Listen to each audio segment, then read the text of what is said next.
भारत से आए सिख यात्री फैमिली के साथ शॉपिंग करते पुलिस यूनिफॉर्म में डकैती की वारदात करने वाले गैर मुल्की डाकू पकड़े गए। ਉਹਨਾਂ ਨੇ ਸਾਨੂੰ ਬਹੁਤ ਹੌਸਲਾ ਦਿੱਤਾ ਹੈ ਕਿ ਜਾਣ ਤੋਂ ਪਹਿਲਾਂ ਅਸੀਂ ਵਿਕਟਮ ਨੇ ਤੁਹਾਨੂੰ ਲੱਭ ਕੇ ਦੇਵਾਂਗੇ ਤੇ ਮੈਨੂੰ ਬੜੀ ਖੁਸ਼ੀ ਹੈ ਕਿ ਉਹਨਾਂ ਨੇ ਇਹ ਵਾਅਦਾ ਆਪਣਾ ਪੂਰਾ ਕੀਤਾ ਹੈ। वारदात कहां हुई और मुलजिमान कैसे पकड़े, जानिए तफसीलात इस वीडियो से।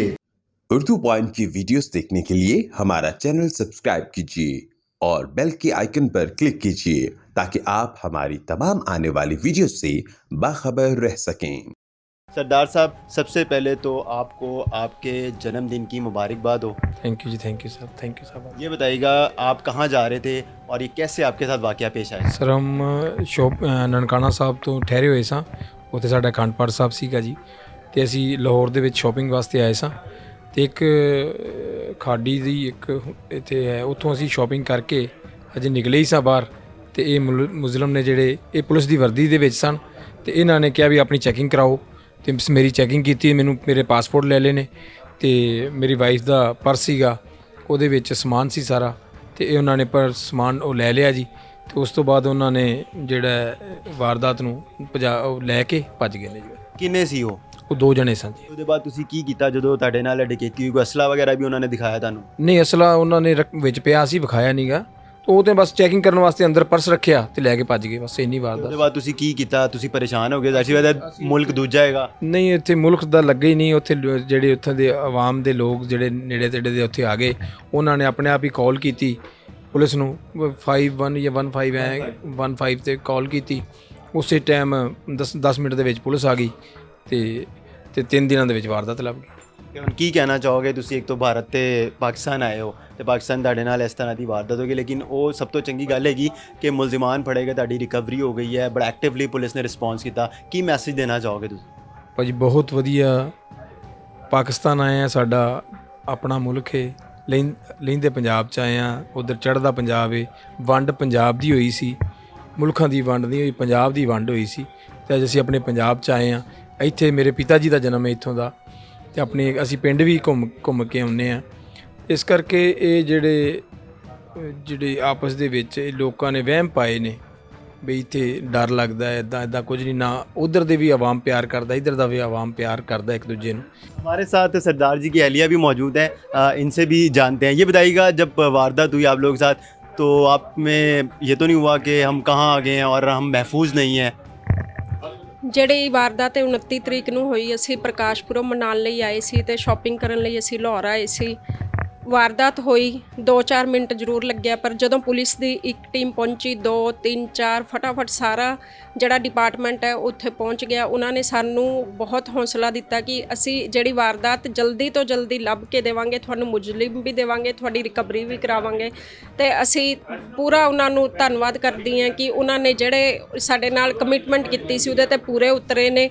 ਉਹਨਾਂ ਨੇ ਸਾਨੂੰ ਬਹੁਤ ਹੌਸਲਾ ਦਿੱਤਾ ਹੈ ਕਿ ਤੁਸੀਂ ਜਿਹੜਾ ਜਾਣ ਤੋਂ ਪਹਿਲਾਂ ਅਸੀਂ ਵਿਕਟਮ ਨੇ ਤੁਹਾਨੂੰ ਲੱਭ ਕੇ ਦੇਵਾਂਗੇ, ਅਤੇ ਮੈਨੂੰ ਬੜੀ ਖੁਸ਼ੀ ਹੈ ਕਿ ਉਹਨਾਂ ਨੇ ਇਹ ਵਾਅਦਾ ਆਪਣਾ ਪੂਰਾ ਕੀਤਾ ਹੈ। ਇਹ ਦੱਸੋ ਤੁਸੀਂ ਹੁਣ ਕੀ ਮੈਸੇਜ ਦੇਣਾ ਚਾਹੋਗੇ ਪਾਕਿਸਤਾਨ ਨੂੰ, ਗਵਰਨਮੈਂਟ ਨੂੰ, ਲੋਕਾਂ ਨੂੰ, ਜਾਂ ਭਾਰਤ ਗਵਰਨਮੈਂਟ ਨੂੰ? ਅਸੀਂ ਇਹੀ ਮੈਸੇਜ ਦਿੰਦੇ ਹਾਂ ਕਿ ਜਿਹੜੇ ਦੋਵੇਂ ਮੁਲਕਾਂ ਦੇ ਆਪਸ 'ਚ ਆਵਾਮ ਹੈ, ਇਹਨਾਂ ਦਾ ਆਪਸ 'ਚ ਪਿਆਰ ਇਸ ਤਰ੍ਹਾਂ ਹੀ ਜਿਹੜਾ ਹੈ ਵੱਧਦਾ ਰਹੇ ਅਤੇ ਦੋਵੇਂ ਮੁਲਕਾਂ 'ਚ ਪਿਆਰ ਬਣਿਆ ਰਹੇ। ਜਿਹੜਾ ਪੰਜਾਬ ਚੜ੍ਹਦਾ ਪੰਜਾਬ ਅਤੇ ਲਹਿੰਦੇ ਪੰਜਾਬ 'ਚ ਇੱਧਰੋਂ ਅਸੀਂ ਇੰਨਾ ਪਿਆਰ ਲੈ ਕੇ ਚੱਲੇ ਹਾਂ ਅਤੇ ਉੱਧਰੋਂ ਤੁਸੀਂ ਆਓ, ਤੁਹਾਨੂੰ ਵੀ ਅਸੀਂ ਇਸੇ ਤਰ੍ਹਾਂ ਹੀ ਪਿਆਰ ਤੇ ਦੇ ਕੇ ਭੇਜੀਏ। हमारे साथ इस वक्त SPOCU आफ्ताब अहमद साहब मौजूद हैं। इनसे जानते हैं कि मुलजिमान को किस तरह पकड़ा और ये मुलजिमान कौन है। जी, ये सरदार कंवलजीत सिंह अपनी फ़ैमिली के साथ बाबा गुरु नानक की ज़ियारत के सिलसिले में पाकिस्तान आए हुए थे और वो शॉपिंग वगैरह कर रहे थे। तो इस दौरान में मुलजमान ने उनको इंटरसेप्ट किया और उनके साथ गन पॉइंट पे वारदात की। उनकी कीमती चीज़ें, घड़ी वगैरह ये ले गए। तो हमारे लिए ये एक बहुत बड़ा टास्क इसलिए था कि सिख यात्री हमेशा से पाकिस्तान के लिए एक रिस्पेक्टेबल प्रायोरिटी रहे हैं।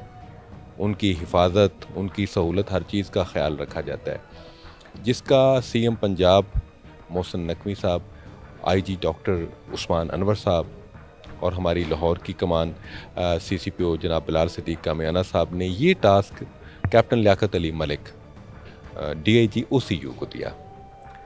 انہوں نے پھر OCU ماڈل ٹاؤن اور OCU اقبال ٹاؤن ان کو یہ ذمہ داری دی کہ یہ ہم نے ٹریس کرنا ہے. صرف ایک ہمارے پاس کلو تھا کہ یہ سفید رنگ کی گاڑی تھی جس پہ ملزمان آئے تھے اور ایک ملزم کے بالوں کا رنگ گولڈن تھا. صرف 2 چیزیں. اب لاہور میں لاکھوں گاڑیاں ایسی ہیں جن کا رنگ سفید ہے. یہاں پہ پولیس کا جو روایتی طریقہ ہے اور جو لیٹسٹ پولیسنگ سسٹم ہے, ہم نے 1000 سے زیادہ گھروں میں کیمرے چیک کیے. یہ 1000 سے زیادہ گھروں میں کیمرے چیک کیے. کہاں سے کہاں تک چیک کیا آپ نے؟ جس طرف گاڑی رخ کرتی جاتی تھی. یہ تو بڑا مشکل کام ہے. جی, یہ میلوں تک لمبا سفر کرنا پڑا تھا اور گھنٹوں کے حساب سے وہ ان کی ریکارڈنگ دیکھنا پڑتی تھی.